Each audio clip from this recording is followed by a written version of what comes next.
acho que não, entendeu? Então, é muito mais fácil você naturalizar essa frase. E a gente tem como naturalizar. Tem uns que, assim, na hora que eu falo sobre o Connected Speech, eles amam. Eles falam, ai, teacher, ficou tão mais fácil. E realmente fica, gente. Fica mais fácil quando a gente encurta, quando a gente fala a palavra abreviada. Tipo, do I am, fala I'm. É muito mais fácil pra se comunicar. Muito melhor. Pode falar. Não, pode, por favor. E é uma coisa que pra mim soa muito, muito engraçado. Essa questão, às vezes, do aluno... Teve um que, por exemplo, a expressão get along. Não, eu não posso associar get along com se dar bem com alguém, porque eu vou lembrar de se dar bem pra fazer alguma coisa errada, né? Aí eu falei, não, mas... Tipo, o contexto é uma coisa que importa muito. Exatamente. Então, eu sempre falo pro aluno, analise o contexto. Muitas coisas no inglês não dá pra você traduzir literalmente do português pro inglês. Mas tem coisa que faz sentido. Até, por exemplo, o aluno que tem problema com o simple present e o present continuous. Gente, simple present é um relato. Algo aconteceu.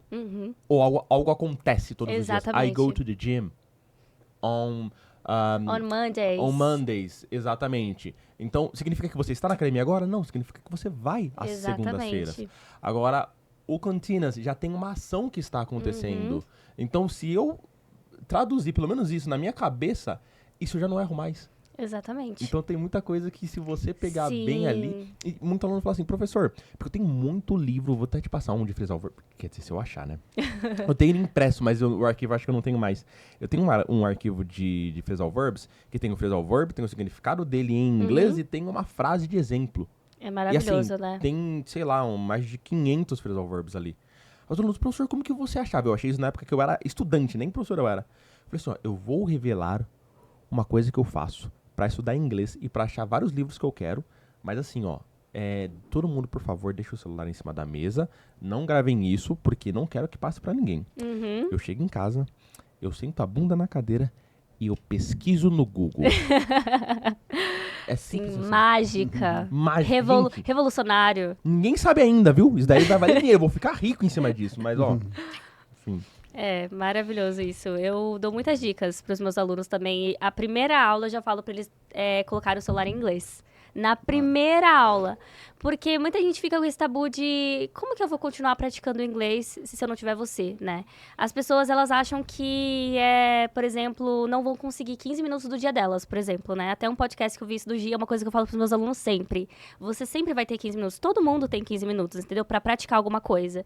Então, mesmo que você não tenha, às vezes, né? Seu dia tá muito corrido, você tá pelo menos com o seu celular ali, todo em inglês, e você tá subconscientemente aprendendo o idioma de alguma forma, né? Você sabe o caminho das configurações, você sabe o caminho para apagar uma mensagem, enviar uma mensagem, escrever, né, text message, você já vai saber que ali é digitar a mensagem. Então, é uma coisa subconscientemente que você está aprendendo o idioma. Então, existem diversas formas que você consegue aprender sem você ter que pensar que está sendo uma coisa chata de você aprender. Colocar um filme legendado. Colocar um filme legendado, exatamente. Maravilhoso. Exatamente. Tem Além gente de que você fala que tem realmente preguiça sentir de o filme. ler, né? Porque assim, você não aprendeu a ler na escola? Como assim? Tem preguiça? No legendado você melhora o seu inglês e português ao mesmo tempo. Exatamente. Voltando um pouco ao assunto de vocês, tem uma professora chamada Maria Egolob, eu acho que é esse o nome dela.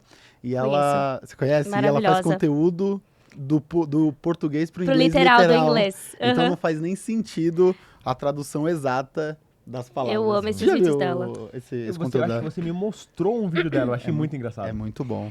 Eu acho perfeito, porque ela tá provando ali pras pessoas que nunca é certo traduzir pro literal. Nunca.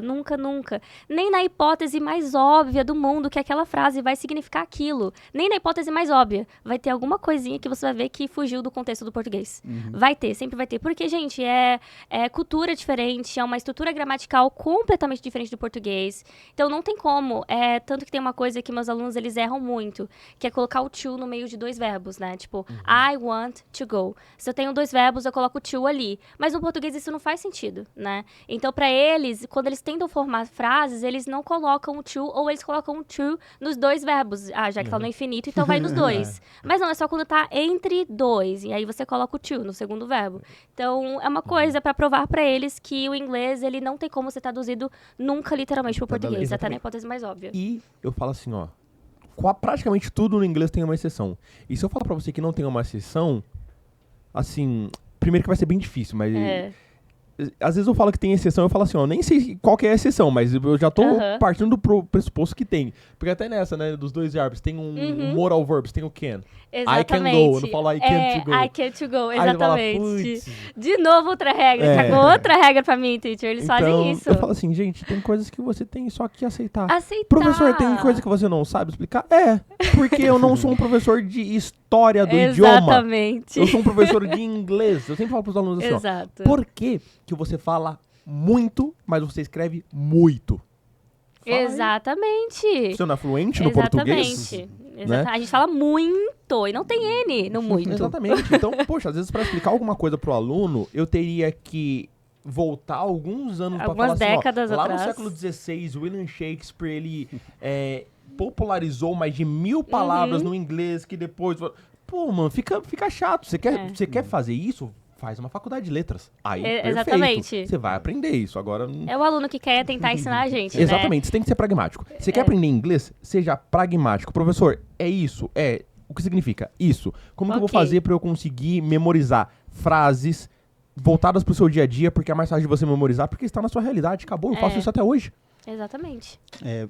Você falou que você estuda muito inglês através do podcast, certo? Você tem uma história legal com uma das nossas referências de podcast, que é a Karina Fragoso. Essa experiência, como que foi essa experiência? Conta primeiro quem é a Karina Fragoso e depois...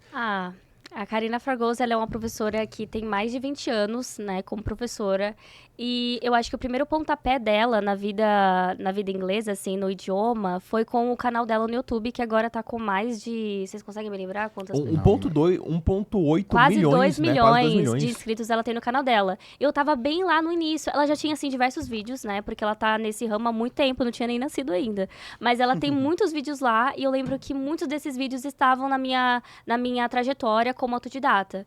Então, Simple Past eu aprendi com ela, Present Simple eu aprendi com ela, Verb to Be eu aprendi com ela. Então, foi uma professora que me inspirou desde cedo, não a ser professora, mas a saber estruturas gramaticais, porque eu tava sentindo falta disso como uma pessoa autodidata, né? Eu tava aprendendo só a falar frases prontas, né, gente? Se eu quisesse estruturar uma frase, como que eu ia estruturar? Eu não sabia essa parte. Ela me ensinou a estruturar frases. Então, foi uma professora que não tive tanto contato próximo com ela, mas os vídeos do canal dela me ajudaram bastante com o meu aprendizado, com a minha trajetória do inglês. E depois, eu nem sabia que ela fazia intercâmbio, sabe, pra fora. Esse intercâmbio pra Irlanda foi o terceiro que ela fez. Eu não sabia que ela tinha feito pra Londres e pra outro lugar que eu não vou lembrar agora. Mas é uma professora que me inspira até hoje a continuar sendo uma ótima professora de inglês, porque eu vejo ela como uma ótima professora de inglês até hoje, assim. E eu conheço ela há mais de 11 anos, sabe? Porque, assim, vou até contar uma história pra vocês. Eu tinha baixado o Cambly recentemente e foi um aplicativo que ela recomendou lá no passado. Ela tem uma parceria com o Cambly há muitos anos. E eu tava no início, eu tava com 14 anos e eu consegui achar um trecho de uma conversa que eu tive com um nativo com 14 anos. Porque ela trouxe essa recomendação. Eu falei assim, eu nunca falei com um nativo, acho que vai ser uma ótima oportunidade. E eu lembro que eu tava super nervosa, eu tava assim, gaguejando praticamente, mas a minha pronúncia estava impecável. Ele perguntou, how old are you? I'm 14. Aí teve uma parte que ele perguntou, que eu quase chorei nessa parte, que ele falou assim, do you have friends? I don't have any friends, actually. Foi muito bom, assim, poder rever essa parte da minha trajetória, porque eu não lembrava, na verdade, que eu tinha conversado com um nativo no Cambly, eu não lembrava. E ver a Mika de 14 anos conversando com um nativo com confiança, por mais que eu estivesse nervosa, eu falei com confiança com ele, foi maravilhoso, assim, foi muito bom. E poder me ver como professora agora, sabe? Foi muito bom mesmo. E você teve outras diversas oportunidades de conversar com nativos quando você foi pra Irlanda, não foi? Sim. Como que foi essa viagem sua? Assim, eu diria que, na verdade, a Irlanda não tem muita oportunidade de você conversar com nativos, porque lá os brasileiros estão migrando pra lá. Então, tem muita população brasileira lá. Todo restaurante que você entra, shopping, você vai conseguir encontrar brasileiros. Então, quem tá no nível básico não vai ter dificuldade pra fazer intercâmbio na Irlanda, sabe? Uma coisa que eu não curti muito, porque a gente tava em um grupo de mais de 30 pessoas, maior parte era um nível básico, e por mais que você tá no nível básico, eu acho que o seu maior erro é não se expor ao idioma porque você não quer. Tem pessoas que não se expõem ao idioma por trauma, porque aconteceu alguma coisa, mas tem gente que simplesmente não se expõe porque não quer.